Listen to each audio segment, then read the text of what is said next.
Hello friends, कैसे हैं आप? कैसे आपकी पढ़ाई चल रही है? उम्मीद है कि आप अच्छे होंगे, स्वस्थ होंगे, आपकी पढ़ाई भी अच्छी चल रही होगी। कल मैंने इस पार्ट का फर्स्ट पार्ट अपलोड किया था, राष्ट्र निर्माण की चुनौतियां। आज मैं इसका सेकंड पार्ट कवर करूंगा। उम्मीद है कि वो वीडियो आपको अच्छी लगी होगी। आज इस वीडियो को भी आप ध्यान से समझिएगा। रजवाड़े, रजवाड़ों का विलय। पहले मैं आपको ये समझा देता हूँ कि रजवाड़े क्या होते हैं। रजवाड़े क्या कौन से होते हैं? ब्रिटिश इंडिया को दो भागों में बांटा गया था, एक प्रांत और एक रजवाड़े। प्रांतों पर अंग्रेजों का सीधा शासन था और रजवाड़ों रजवाड़ों पर राजाओं का शासन था। पर उन्होंने ब्रिटिश की अधीनता स्वीकार कर रखी थी, इसलिए वह प्रजा की जरूरत राजाओं द्वारा पूरी होती थी, पर विदेशी संबंध ब्रिटिश द्वारा तय किए जाते थे। अगला हमारा टॉपिक है कि आजादी के बाद रजवाड़े भी ब्रिटिश अधीनता से आजाद हो गए। अंग्रेजों ने क्या घोषणा कर दी थी कि आजादी के तुरंत बाद ही रजवाड़े भी ब्रिटिश स्वतंत्रता से अधीन हो जाएंगे। जिसका परिणाम क्या हुआ? जिसका परिणाम ये हुआ कि भारत से रजवाड़े अलग होने की एक समस्या उत्पन्न हो गई। भारत का बंटवारा एक व्यापक पैमाने पर होने की एक समस्या उत्पन्न हो गई, जिसके कारण यानी कि भारत ने एक व्यापक नीति का अनुसरण किया। टोटल 565 रियासतें थी। आगे हम पढ़ने वाले हैं कि इन 565 रियासतों का भारत में विलय किस प्रकार किया गया। भारत, पाकिस्तान या स्वतंत्र राष्ट्र। अंग्रेजों ने इन्हें ब्रिटिश इंडिया को दो भागों में बांटा था, एक तो भारत था और एक पाकिस्तान था। जो ये 565 रियासतें थी, इन्हें इस बात की सलाह दी गई थी या तो वो भारत में शामिल हो या वो पाकिस्तान में, या वे अपना स्वतंत्र अस्तित्व बनाए। अब इन रियासतों ने किस प्रकार की नीति अपनाई उसे हम आगे देखने वाले हैं।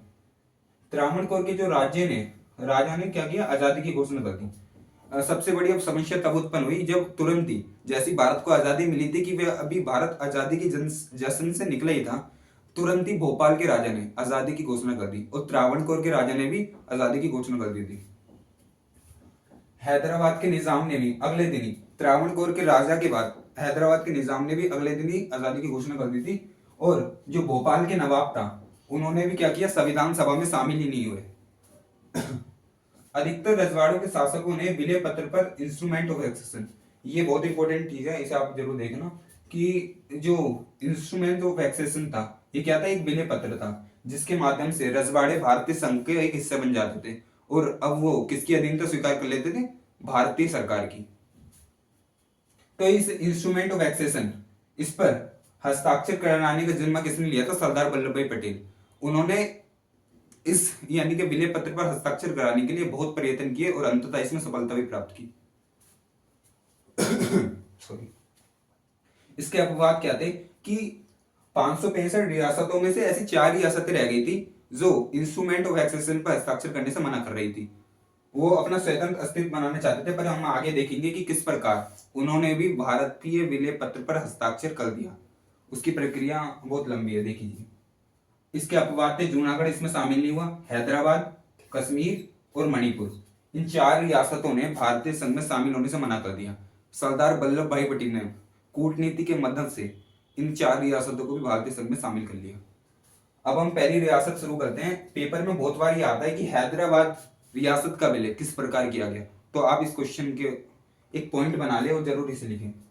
1947 में भारत के साथ यथास्थिति बहाल रखने का समझौता किया गया। इसने 1947 में भारत के साथ यथास्थिति बहाल रखने का समझौता कर लिया था। अब ये इंस्ट्रूमेंट ऑफ एक्सेशन नहीं है, ये था कि भारत इससे बातचीत, इस दौरान भारत ने इससे बातचीत रखी थी।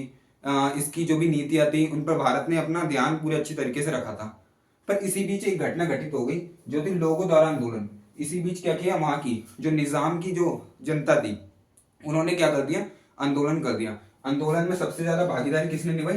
तेलंगाना क्षेत्र के किसान और महिलाएं और तेलंगाना क्षेत्र के किसान वो निजाम के उत्पीड़न से बहुत ज्यादा उत्पीड़ित हो चुके थे, इसलिए उन्होंने विद्रोह कर दिया। विद्रोह का, और इसमें इस विद्रोह का नेतृत्व कांग्रेस और आदि दलों द्वारा भी प्रदान किया गया। इनका सपोर्ट कांग्रेस द्वारा बहुत किया गया। अब हम आगे पढ़ेंगे कि किस प्रकार हैदराबाद रियासत का विलय किया गया। जो हैदराबाद के निजाम थे, उसने इस विद्रोह को दबाने के लिए अपने अर्धसैनिक बल भेजे थे, जिन्हें रजाकर कहा जाता है। 1 नंबर का क्वेश्चन है, इसे जरूर ध्यान रखिएगा। रजाकर भेजे। इस रजाकर ने वहां पे क्या किया? वहां पे हत्याएं की, बलात्कार किया, लूटपाट की, और जिसके कारण वहां पे क्या हुआ? वहां की स्थिति बहुत ही भयावह हो गई। इसलिए भारत ने तुरंत ही 1948 में क्या किया? भारतीय सेना भेजी गई और तुरंत ही दो तीन दिन तक यहाँ पे लड़ाई हुई, झगड़े हुए, और उसके बाद ये हैदराबाद के निजाम ये रियासत का विलय कर लिया गया। अब जो अगली रियासत थी वो थी मणिपुर। ये भी इंपॉर्टेंट क्वेश्चन है, इसे भी ध्यान से रखना। मणिपुर के जो महाराजा थे उसे क्या, उनका नाम था महाराजा बोध सिंह, बोध चंद्र जी।